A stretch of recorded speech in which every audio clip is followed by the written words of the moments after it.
কলকাতা আর দুর্গাপূজা একে অপরের অবিচ্ছেদ্য অংশ। বছরের এই কয়েকটি দিনের জন্য সারা বছর অপেক্ষা করে থাকেন পশ্চিমবঙ্গের বাঙালি হিন্দুরা।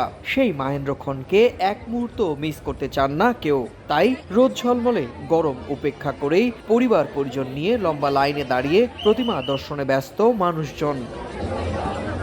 এবার শহরের আকর্ষণীয় পূজাগুলির মধ্যে অন্যতম মোহাম্মদ আলী পার্ক।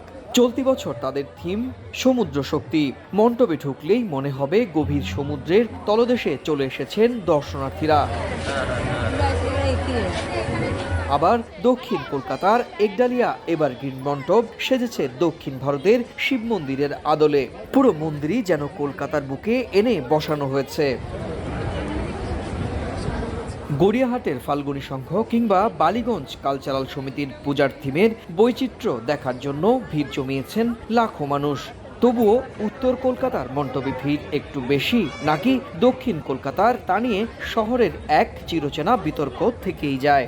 দুদিকেই ঠাকুর, আমরা কলকাতার হয়ে উত্তর দক্ষিণ আলাদা করলে চলবে না। থিম পুজো এখন অনেক বেশি হচ্ছে। আগেকার দিনে যেরকম সাবেকি একটা আনা ছিল সেটা হারিয়ে যাচ্ছে।